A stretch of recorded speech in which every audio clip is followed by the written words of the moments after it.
안녕하세요. 파혼한 30대 초반의 여성입니다. 이혼보다는 파혼이 낫다는 말은 귀에 딱지가 않도록 들었지만 그럼에도 불구하고 지금의 이 착잡한 마음은 어떻게 설명할 길이 없네요. 결혼을 준비하면서 많은 예비부부들이 다툰다는 이야기를 들었고 저 또한 그 정도는 예상하고 있었거든요. 심지어 연애 중에는 남자친구와 크게 다퉈본 적이 없음에도 말이지요. 그런데 저희는 그냥 다툼이 아니라 파혼으로 끝이 나고 말았습니다. 남자친구 말로는 제가 너무 이기적이고 계산적이라서 이렇게 된 거라며 이 모든 상황이 저 때문이래요. 그리고 남자친구의 어머님도 저 때문에 당신 아들이 인생 낭비를 했다며 저를 고소하겠다는 말도 안 되는 엄포를 놓고 계십니다. 솔직히 남자친구나 남자친구 어머님이 하시는 말은 뭐 아무렇지도 않아요. 시쳇말로 저한테 씨알도 안 먹혔달까요? 하지만 한편으론 정말 제가 이상해서 이렇게 된 건지 황당하기는 해요. 그래서 하소연도 하고 상황을 객관적으로 한번 돌아보고자 이렇게 글을 쓰게 되었습니다. 남자친구하고는 직장 동료의 소개로 만났는데 나이도 2살 차이밖에 안 났고 알고 보니 서로 서울에서도 인근에 위치한 대학에 다녔더라고요.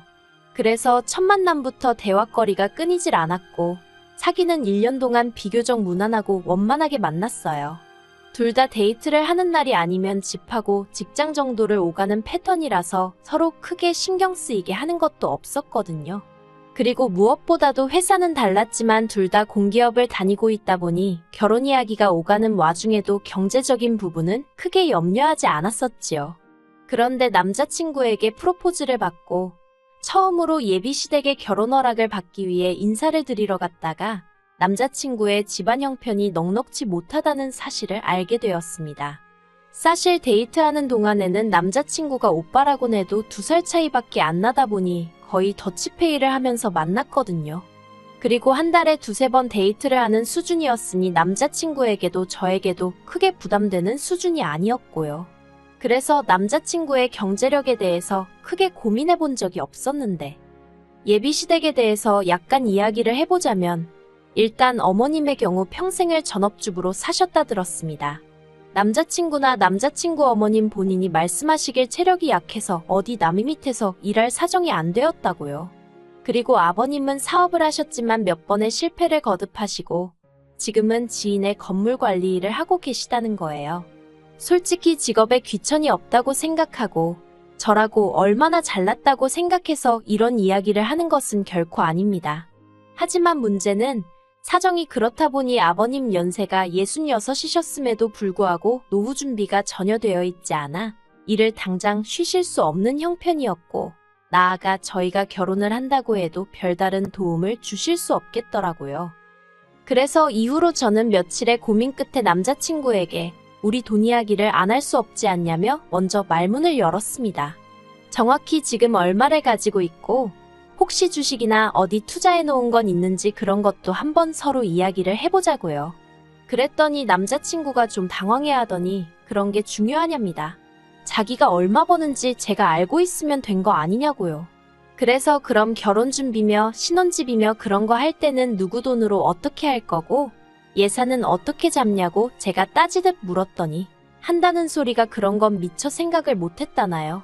먼저 결혼하자고 나온 사람이 어떻게 그런 건 생각을 못했다는 건지 어이가 없었지만 그래도 여기까지는 솔직히 정말 도닦는 심정으로 이해하려고 했어요. 남자니까, 남자라서 남자들은 원래 세세한 건 놓치는 일이 많다고 하니까 말도 안 되는 변명이지만 그래도 이해해보려고 했지요. 남자친구에게 지금 당장 현금으로 얼마를 가지고 있냐 물었습니다. 그랬더니 6천만 원을 모았다고 하대요. 그래서 주식이나 다른 건 뭐 없냐고 하니까 하나도 없답니다. 주식을 해본 적은 있지만 1,000만 원 정도 잃고 접었고 다른 건 관심이 없었다면서요. 그래서 그러면 오빠 부모님께서는 얼마나 보태주실 생각이신지 혹시 이야기해 본 적은 있냐고 물었습니다. 그리고 이 질문에 남자친구가 꽤나 당황한 눈치였어요. 그렇게 제가 단도직입적으로 물을 줄은 몰랐던 거겠지요. 남자친구 말이 솔직히 이야기해 본 적도 없지만 자기는 안 받고 싶답니다. 자기가 벌어서 드리고 가진 못할 망정 나이 33세 부모님에게 손 벌리고 싶지는 않다나요? 그래서 저도 더는 가타부타 따지지 않고 그러냐 했습니다. 뭐 저도 기대가 없었으니까 크게 실망하지도 않았던 것도 사실이고요. 하지만 친정부모님께 어떻게 말씀을 드려야 할지 모르겠더라고요. 어떻게 들릴지 모르겠지만 솔직히 실망하지 않으실까 걱정이 많았어요. 저희 친정부모님은 소위 사람들이 말하는 흙수저십니다. 두 분 다 어려운 환경에서 자라셨고 결혼식도 시에서 올려주는 합동결혼식으로 치르신 분들이에요.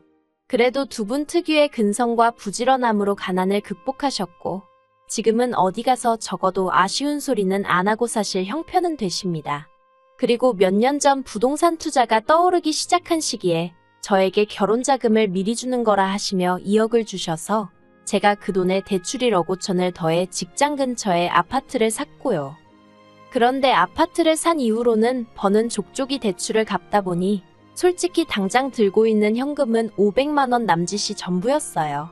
하지만 이게 결혼할 때 문제가 될 거라곤 조금도 생각지 않았던 게 아무리 대출이 끼어 있다고 해도 제가 집을 해가는 거잖아요. 그리고 솔직히 아파트를 팔기만 하면 대출은 한 번에 갚을 수 있을 만큼 아파트 값도 많이 올라있던 상황이었고요. 아무튼 그래서 저희 친정부모님은 그래도 당신들이 저에게 남 부끄럽지 않게 해주셨다 생각하고 계셨고 저도 전적으로 동의하는 바였습니다. 그렇다 보니 남자친구의 상황을 어떻게 설명해야 할지 솔직히 난감하더라고요. 그런데 제 걱정은 기우에 불과했습니다. 저는 저희 부모님께서 경제적인 부분만 놓고 봤을 때 저희랑 비슷하거나 나은 환경을 원하실 거라고 생각했는데 부모님께서 결혼할 땐 돈보다 중요한 게 많은 법이라며 남자친구와 제가 진심으로 사랑한다고 하고 둘 다 앞날 창창한 젊은이들이니 당장 돈이 좀 없는 건 큰 문제가 아니라고 하시는 거예요. 그리고는 결혼을 허락해 주셨지요.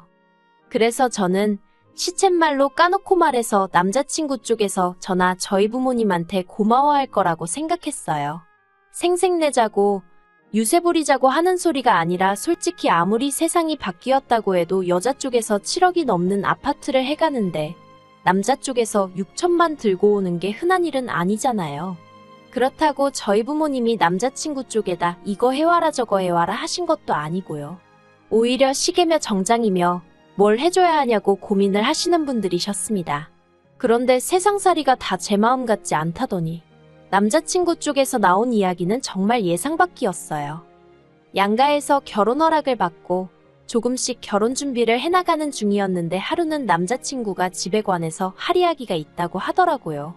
그리고 저로서는 무슨 이야기를 하려고 그러는 건지 짐작도 되지 않은 상황이었어요. 그런데 남자친구가 자기 6천만 원 이야기를 꺼냈습니다. 아무래도 제 아파트에 대출이 1억 정도 남아있긴 했지만 남자친구가 모았다는 6천만 원으로 대출을 갚아버리면 저희가 결혼식을 비롯해 신혼여행도 그렇고 혼수도 그렇고 그런 걸 지불할 형편이 되질 않았기 때문에 대출은 대출대로 두고 일단 남자친구가 모은 돈으로 결혼식을 비롯한 여러 가지를 치르자고 한 상황이었거든요. 그리고 돈이 남으면 그 돈으로 차를 한 대 살까 그 정도 이야기만 오가는 중이었달까요. 그런데 남자친구 어머님께서 남자친구더러 그렇게 하지 말고 그 6천만 원을 저를 주고 대신 제 아파트 명의를 공동명의로 바꾸라고 하셨답니다. 아직 집에 대출이 1억이나 남아있으니 엄밀히 말하자면 제가 집을 해오는 거라고 볼 수가 없다면서요. 그래서 제가 남자친구더러 어머님 말씀대로 하면 돈이라고는 내가 가진 500만 원이 전부인데 그걸로 결혼식이며 뭐며 다 어떻게 하냐고. 그리고 오빠 생각에는 그러면 7억짜리 아파트에 6천만 원을 내고 공동명의를 하라는 어머님 말씀이 맞는 것 같냐고 물었습니다. 그러자 남자친구가 우물쭈물하더니 6천을 보태고 남은 대출 4천도 같이 갚으면 되지 않냐는 거예요. 제가 어이가 없어서 그래. 오빠 말대로 남은 4천을 같이 갚는다고 쳐도 그래봤자 오빠가 쓰는 돈이 1억이 안 되는 건데 정말 어머님 말씀이 맞는 것 같냐고 다시 물었습니다. 그러자 남자친구가 저더러 그렇게 따지다 보면 뭐 10원짜리까지 따질 거냐는 말도 안 되는 소리를 하는 거예요. 그리고 이 시점에서 이미 저도 너무 황당해서 처음으로 이 결혼을 하는 게 맞나라는 생각까지 하게 되었지요. 그래도 사실 그 순간 바로 파혼하자 소리는 못했고 혹시 내가 뭘 잘못 생각한 부분이 있나 싶어서 며칠 동안 혼자 소가리를 했어요. 그런데 아무리 곰곰이 생각을 해봐도 7억짜리 집에 대출 1억이 있다고 집을 해온 게 아니라는 소리를 들을 정도인가 싶더라고요. 그리고 공동명의라니 그게 가당키나 한가 싶었고요. 그래서 고민 끝에 남자친구와 만나 공동명의는 못하겠다고 했습니다. 계획대로 오빠 돈으로 결혼식이며 필요한 데 쓰고 남으면 차를 사던지 하자고, 그게 아니면 결혼 자체를 다시 생각해보자고요. 그랬더니 남자친구가 제가 이해가 안 된답니다. 자기 돈으로 대출을 갚으면 매달 나가는 원금하고 이자가 아껴지니까 돈도 더 빨리 모을 수 있지 않냐면서 결혼식이랑 다른 돈 들어가는 건 일단 카드로 할 수 있는 건 하고 축의금도 들어오니까 그걸로 대충 해결할 수 있을 거라면서 차도 당장 필요한 게 아니니까 안 사도 되지 않냐고요. 그래서 제가 그렇게 한다고 해도 공동명의는 못 해준다니까. 저더러 야같다는 거예요. 그러면서 한다는 말이 막말로 자기 돈 6천으로 자질구레한 데다 다 쓰고 나서 저랑 이혼이라도 하게 되면 자기한테 남는 게 뭐가 있냐며 저한테 너무 이기적이라나요. 그리고 남자친구가 그런 생각까지 했다는데 저는 정말 크게 충격을 받았습니다. 곰곰이 생각해보면 남자친구가 뭘 걱정하는지 아예 이해 못할 것은 아니었지만 그래도 결혼을 앞두고 이혼을 하게 되면 자기가 손해를 얼마나 볼지 그런 걸 따지고 있었다는 사실 자체가 소름이 끼쳤달까요.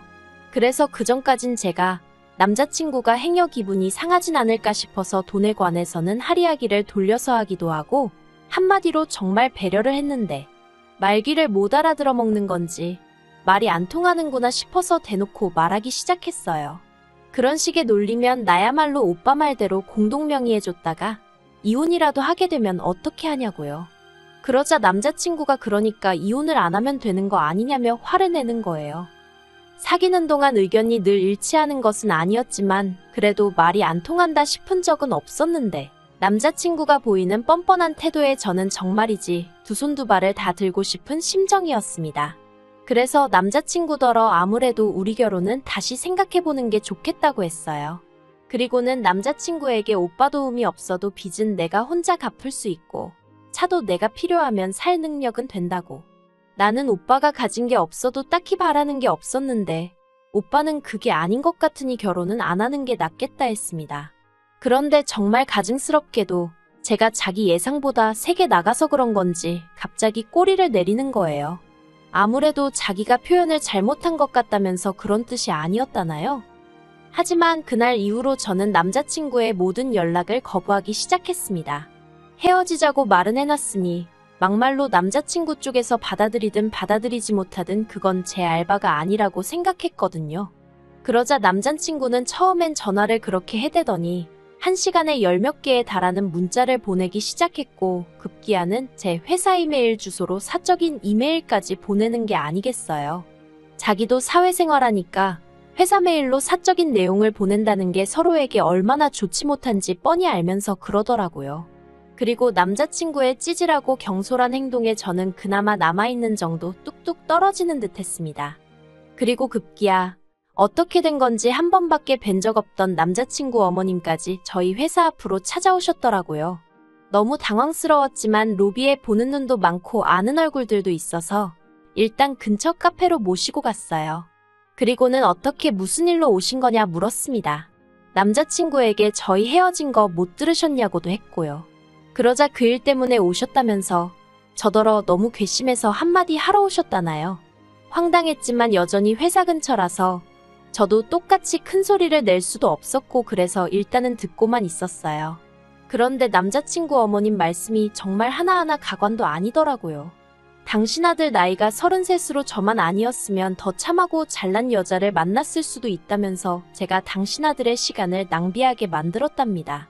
그리고 당신은 그런 것도 감안해서 아파트 공동명의 이야기를 꺼냈다는 거예요. 솔직히 무슨 소리를 하는 건지 이해가 전혀 되질 않았어요. 저한테 사귀자고 따라다닌 것도 남자친구였고 결혼을 하자고 든 것도 남자친구였는데 뭘 제가 시간 낭비를 하게 했다는 건지 오죽할 말이 없으면 억지도 저런 억지를 쓸까 싶었달까요. 그래서 제가 지금 저더러 어쩌라는 거냐고 물었습니다. 그랬더니 그냥 결혼을 하래요. 공동명의는 안 해도 되니까 대신 대출은 저 혼자 갚고 결혼식에 들어가는 비용이며 기타 비용도 제가 부담하랍니다. 그러면 당신도 더는 말 안 하겠다나요? 어이가 없어서 제가 뭐하러 그렇게까지 해서 제가 어머님 아들이랑 결혼을 하느냐고 받아쳤어요. 뭐 얼마나 별 볼 일 있는 남자라고 제가 그렇게까지 하느냐고요. 그러자 어머님이 저더러 막말을 하네. 어쩌네 그러더니 피해 보상받을 거라고 고소한답니다. 정말 오렌지 주스 한 모금 마셨다가 그대로 뿜을 뻔했다니까요. 그래서 고소 많이 하시라고 했네요. 그리고 그게 엊그제 있던 일로 이제 남자친구는 저더러 독한 액쓰니 뭐니? 난리도 아닙니다. 정말 적을수록 제 머릿속이 깨끗이 정리가 되는 기분이네요. 남자친구도 남자친구 어머님도 제정신 아닌 거 맞는 것 같아요. 저한테 검은 속내를 다 들키고 나니까 민망해서 저러는 건지. 아무튼 이번 일로 결혼에 대한 환상은 완전히 깨졌고요. 막말로 제가 능력이 안 되는 것도 아니고 혼자 살던지 아니면 다른 사람들처럼 수준에 맞는 남자 만나야겠어요. 마음이 정말 헛헛합니다.